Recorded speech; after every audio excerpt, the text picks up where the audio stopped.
신명기 17장 8절에서 13절입니다.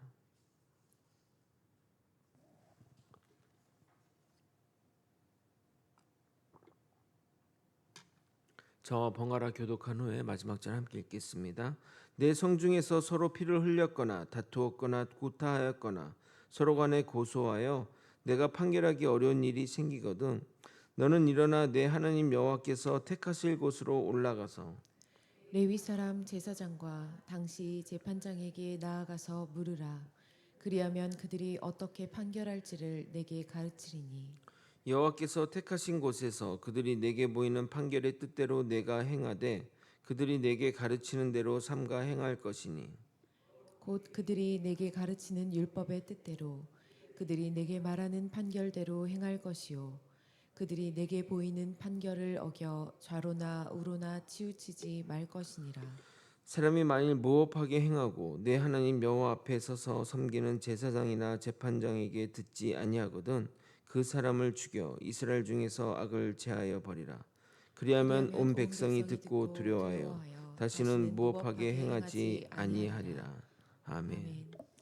우리가 우상 숭배를 하는 것은 신랑이신 하나님 앞에서 다른 남편과 바람을 피우는 것과 같은 것입니다. 우리 인간은 자기를 위하여 우상을 만들고 그 우상을 섬기며 우상에게 종속되는 어처구니 없는 일들을 저지르는데 그러한 우상 숭배의 죄를 끊지 않으면 공동체가 멸망의 길로 가기에 절대 용납해서는 안 됩니다. 그래서 우상 숭배의 죄악을 저지른 사람을 끊어내야 하는데 그보다 더 중요하게 여겨야 할 것은 억울한 피해자가 나와서는 안 되는 것입니다. 그래서 철저한 조사와 더불어 서로 다른 증인 두세 명을 두고 확증해야 합니다. 그래서 판결 결과가 나오면 가장 먼저 증인이 그 범죄자를 처단하고 나머지는 공동체가 함께 처단해야 합니다. 그렇게 하는 이유는 증인의 증언을 책임지는 의미와 더불어 이 일에 공동체가 나서야 한다는 의미입니다. 우상 숭배의 문제는 개인 차원에서 해결해야 할 문제가 아니라 공동체가 나설 만큼 중요하다는 의미입니다. 오늘은 주요 소송에 대한 중앙법정재판제도에 대한 규례입니다. 그곳을 지금으로 따지면 대법원이라고 할 수 있습니다. 왜 우리는 중앙법정재판을 신뢰하며 결과에 순복해야 하는지 살펴보도록 하겠습니다. 오늘도 말씀으로 인해 주님을 더 깨달아가는 우리가 되길 예수 그리스도 이름으로 소원합니다. 본문에 들어가기 전에 당시 사법제도는 지금 우리나라의 삼심제도와 같이 정교하게 구성되어 있지 않습니다. 출애굽 백성들이 가나안 땅에 들어가기 전이니 아직 나라의 기틀이 마련되지 않았기에 지금 재판 과정과 비교하면 약식으로 한다는 생각이 들 것입니다. 그러나 당시로서는 매우 획기적이고 선진적이라 하겠습니다. 간단한 판결은 지방 법정에서 해결하나 폭행 및 폭력 관련 사건이나 시시비비를 가리는 일, 판단하기 어려운 일은 중앙으로 나아가라고 하고 있습니다. 8절을 여러분이 한번 읽어보도록 하겠습니다. 시작. 내 성중에서 서로 피를 흘렸거나 다투었거나 구타하였거나 서로 간에 고소하여 내가 판결하기 어려운 일이 생기거든 너는 일어나 내 하나님 여호와께서 택하실 곳으로 올라가서. 성중에서 벌어지는 일들 대부분은 그 성중 안 재판 과정을 통해 해결하지만 거기서 해결되지 않는 문제는 중앙으로 나아가야 합니다. 지금으로 따지면 지방 법원에서 대법원으로 간다 보면 됩니다. 물론 2심 제도라 고등법원은 없습니다. 그럼 이 중앙법원은 누가 재판을 담당했을까요? 상급 법원의 재판을 담당하는 사람은 두 사람으로 종교 지도자인 제사장과 장로들의 대표였을 사법재판관으로 구성되어 있습니다. 9절을 읽어드리겠습니다. 레위 사람 제사장과 당시 재판장에게 나아가서 물으라. 그리하면 그들이 어떻게 판결할지 내게 가르치리니. 그런데 왜 중앙법정에서 레위 지파 제사장이 있는 것일까요? 당시 이스라엘은 신정국가였기에 종교생활과 관련된 재판도 많아서 이렇게 구성된 것입니다. 그래서 종교적인 문제는 제사장이 책임졌고 세속적인 문제는 재판관이 담당했던 것입니다. 가장 균형 있는 재판관의 구성이라 하겠습니다. 근데 사법 제도에서 가장 중요한 것이 무엇입니까? 네, 공정성, 공의로움입니다. 사법 재판관이 가져야 할 가장 중요한 덕목이라 하겠습니다. 그러면 재판을 받는 자에게 가장 중요한 것은 무엇입니까? 사법 제도의 준수, 즉 준법 정신이라 하겠습니다. 그 어느 것 하나도 무너져서는 안 됩니다. 그래서 하나님은 재판관의 판결대로 준수하라고 강조하는 겁니다. 10절 11절을 읽겠습니다. 여호와께서 택하신 곳에서 그들이 내게 보이는 판결의 뜻대로 내가 행하되 그들이 내게 가르치는 대로 삼가 행할 것이니 곧 그들이 내게 가르치는 율법의 뜻대로 그들이 내게 말하는 판결대로 행할 것이요 그들이 내게 보이는 판결을 어겨 좌로나 우로나 치우치지 말 것이니라. 재판을 받는 자들과 또 그 재판을 의뢰한 이들 모두 지켜야 할 것은 그 판결에 순응하는 것입니다. 제사장이 가르치는 율법의 뜻대로 지켜야 하며 재판관이 판결하는 판결대로 행해야 하는 겁니다. 그것이 재판 당사자들이 가져야 할 기본 자세인 겁니다. 그런데 만약 재판의 판결에 불응하고 판결대로 지키지 않으면 사법 체계는 무너지는 것이고 무법 사회가 되는 겁니다. 우리나라는 그런 면에서 좀 위태위태하겠습니다. 공정성에 문제가 있는데 준법 정신에도 문제가 있기 때문입니다.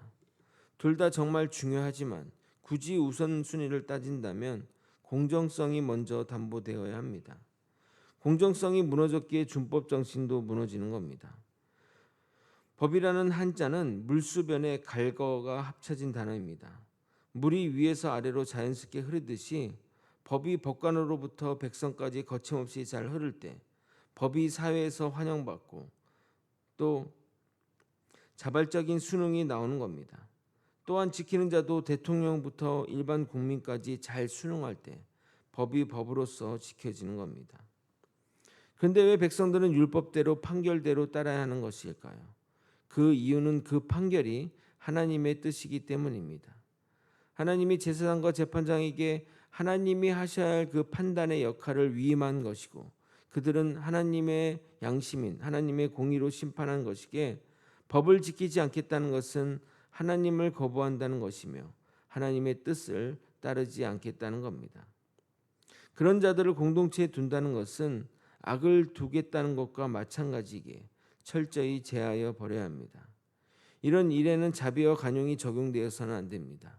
12절을 여러분이 한번 읽어보도록 하겠습니다. 시작.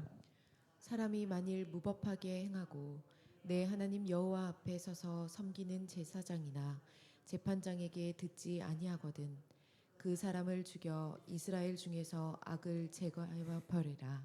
하나님의 율법을 보면 가끔 좀 잔인하다 또는 무섭다 생각할 수 있습니다. 그러나 그렇게 볼 것이 아니라 정확하다, 빈틈이 없다라고 생각해야 할 것입니다. 법이 공정하고 법 적용도 빈틈이 없다면 누가 죄를 지을 생각을 함부로 하겠습니까? 아니 그래도 지을 사람은 짓는다고 하겠지만 그렇지 않습니다. 싱가포르란 나라는 거리에 쓰레기가 없습니다.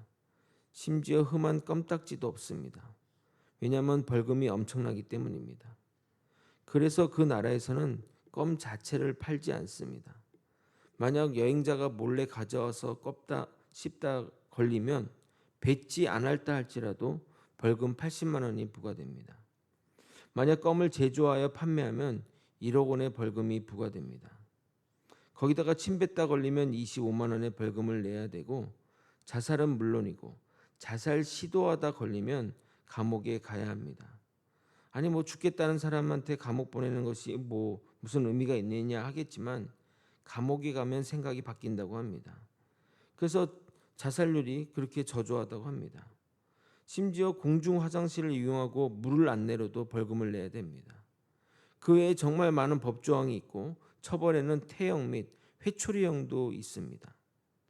간단한 경범죄라도 반복적으로 죄를 짓게 되면 벌금은 똑같지 않고 점점 늘어납니다. 처음엔 25만 원, 뭐 몇백만 원, 몇천만 원까지 올라가는 겁니다. 야, 그런 데서 어떻게 살아? 하겠지만 싱가포르는 설문조사를 하면 항상 살기 좋은 나라에 들며 그러한 정확성 때문에 세계 금융 그룹이 몰려가는 겁니다. 반면 우리나라는 금융시장에 관권 개입이 많고 부정직한 면이 많아 세계 유스 은행도 들어왔다가 철수할 지경입니다. 대표적으로 미국 시티은행도 결국에는 철수했습니다. 세계 경제 10위권 나라인데도 국내에 정식으로 들어온 외국 은행이 없습니다. 법이 엄격하면 힘들 것 같지만 아닙니다. 사람은 결국 그 엄격한 법에 적응하기 마련이고 그 안에서 자유를 누리는 겁니다. 그래서 하나님의 엄격한 법 적용에 반감을 가지지 말고 있는 그대로 우리는 받아들여야 합니다. 하나님은 그런 의미에서 법 적용을 강하게 하라고 말씀하시는 겁니다. 그렇게 할 때 그것을 보고 두려워하여 법을 지키게 될 것을 말하고 있는 것입니다. 13절입니다. 그리하여 온 백성이 듣고 두려워하여 다시는 무법하게 행하지 아니하리라. 법을 엄격하게 적용하면 다시는 무법하게 행하지 않게 될 것입니다. 말씀을 정리하겠습니다. 지방 법원에서 해결하지 못하는 법적 문제는 중앙회로 보내서 재판해야 됩니다. 중앙법정은 제사장과 재판관으로 구성되며 재판의 내용에 따라 주 심판원이 바뀐다고 보면 됩니다. 재판에 참여한 이들은 판결에 절대적으로 순응해야 됩니다. 만약 판결에 불응하는 자가 있다면 죽여서라도 악을 제하여 버려야 합니다. 준법 체계가 무너지면 안 되기 때문입니다. 재판관의 공정성 또는 공의로움은 하나님이 보존하시기 때문에 우리는 그 법을 잘 지키면 됩니다. 하나님은 정확하고 빈틈이 없으십니다. 우리 모두 주의 말씀을 절대적으로 순종하여 하나님 나라의 기틀을 바로 세우는 저와 여러분이 되시길 예수 그리스도 이름으로 축원드립니다. 아멘. 기도하시겠습니다. 하나님의 율법은 정확하고 빈틈이 없습니다. 그 하나님의 말씀에 절대적으로 순종하여 하나님의 뜻을 세우고 하나님 나라의 기틀을 바로 세우는 우리가 되게 도와주시옵소서. 이 모든 것 우리 주 되신 예수 그리스도 이름으로 기도드리옵나이다. 아멘.